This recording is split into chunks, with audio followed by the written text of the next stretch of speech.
ढगाळ वातावरणामध्ये आघाडीवर गेलेला बाग कशा प्रकारे सुधारावा, कोणत्या ट्रीटमेंटनी अशा बागामध्ये सुद्धा आंबे बहाराची चांगली फूट यावी आणि फळाची क्वालिटी वाढून फळ चांगला मालभाव मिळेपर्यंत बागामध्ये टिकावा, याच्यासाठी आपण डिसेंबरमध्ये ईश्वर मोरे शेतकऱ्यांच्या बागेमध्ये ट्रीटमेंट केली होती.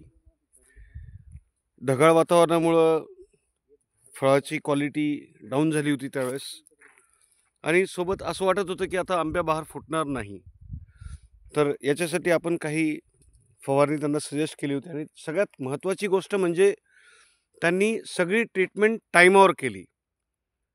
हां, पहिल्या फवारणीमध्ये त्यांनी थोडंसं 10-15 दिवस उशीर केला होता, पण आता शेतकऱ्याची ही समस्या आहेच की 10-15 दिवस त्यांना असं वाटतं की इकडे तिकडे चालतं, कारण कधी लग्न असतात, कधी काही असतं.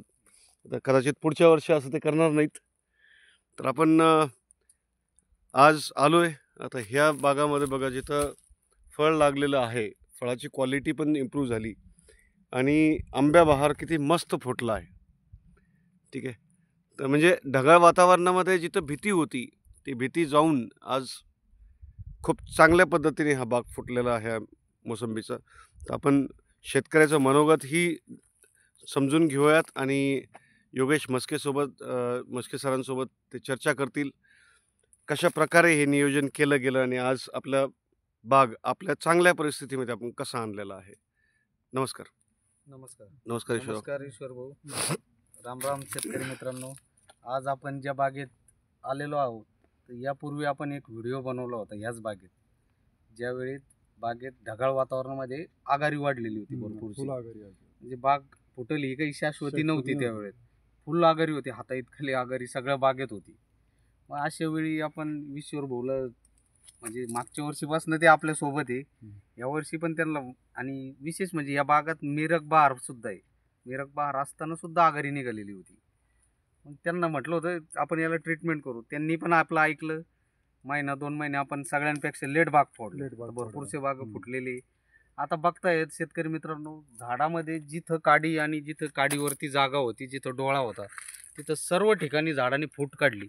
आणि विशेष म्हणजे फूटमध्ये झाडांनी आघाडी न मारता गुंडी काढली. बरोबर आहे. आणि मग हे अशा पद्धतीत जर झाड फुटत असलं तर थोडं आपण नियोजन करणं गरजेचं आहे.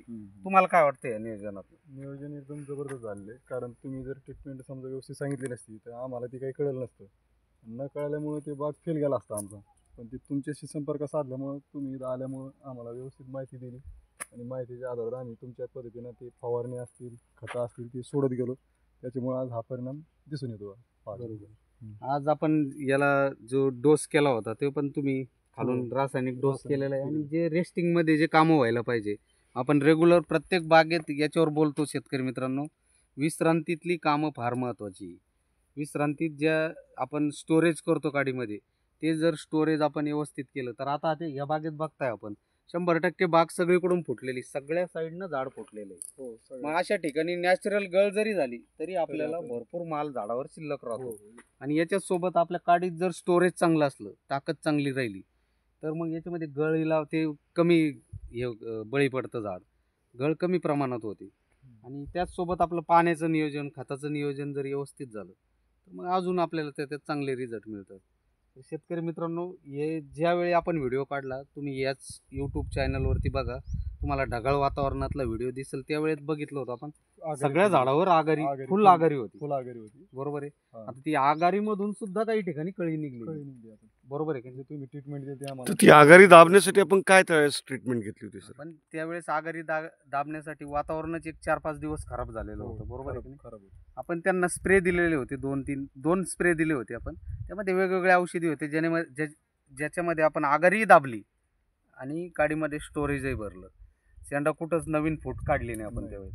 जोपर्यंत आपण खतं टाकून, पाणी देऊन, सगळी आपली मेहनत झाल्यानंतर पाणी फोडत नाही, तोपर्यंत कुठलंही झाड लीक होऊ नाही देणार, या पद्धतीत आपण त्यांना त्यावेळेस नियोजन दिलं होतं.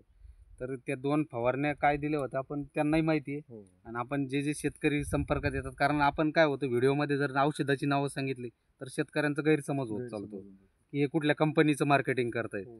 तर ते आपल्याला करायचं नाहीये. ज्यांना कोणाला आपल्याला हे समस्या येत आहेत, मार्केटिंग करता रिझल्ट महत्वाचा आहे. हा आणि रिझल्ट तुम्ही दिल्यानुसार रिझल्ट चांगला आलेला आहे आमच्या बागाला. हम्म. आणि याच्या अगोदर आम्हाला असा काही बाग फोडता आलेला नाही. बर ही पहिलीच वेळेस तुमच्यामुळे आज एवढा बाग फुटलेला आहे आमचा. त्याचा फायदा आम्हाला नक्कीच होईल. बरोबर आहे. ईश्वरराव, आपण ज्यावेळेस ट्रीटमेंट सुरू केली त्यावेळेस मिरग्या बहाराचा माल लागलेला होता. हो. त्याच्या साईजमध्ये आणि त्याच्या गुणवत्तेमध्ये काय फरक जाणवतो तुम्हाला? आज आता त्यांनी जी ट्रीटमेंट दिली त्यावेळेस बागेस फळाची साईज लहान होती. आज साईज बी सुधारली आणि माल बी गळाला नाही. कारण बऱ्याच जणांचा माल हा गळालेला पाहिला मी बरोबर. शेतकऱ्यांचा. काय बरोबर. हे जो माल आहे ज्यावेळेस आपण ताण देतो तेव्हा पाणी, गळतात फळं. त्यावेळेस भरपूर फळ गळले. आपल्या झाडाखाली बघा तुम्ही फळ गळालेली हे नाहीये. काही फळ नाही. आणि आता साईज आणि क्वालिटी मध्ये बघा. आणि साईज बी वाढली आणि क्वालिटी बी आणि विशेष म्हणजे ह्या झाडावर माल असतानाही फूट बघा त्याच्यावरती. फूट बघा सर, सगळीकडे फूट 100% झाड फुटलेलं आहे. सगळ्या साईडनं तीच कंडिशन आहे आणि सगळ्या साईडनं माल आहे झाडावर. सर आजही हा क्वालिटीतला माल आहे. आजही याला बऱ्यापैकी भाव भेटत. आणि जर हे ट्रीटमेंट मध्ये नसतं सर तर त्यावेळेत तुमची गळ झाली असती, माल हो. लवकर पिवळा पडला असता, पिवळा बी आणि- पडला होता पण आता परत हिरवा झाला ते माल. थोडा हा. पिवळा पडलेला परत क्वालिटी भाव झाला. क्वालिटी झाली आणि त्याला साईज आली. त्याच्यामध्ये आता शुगर कंटेंट उतरायला लागलं. हो.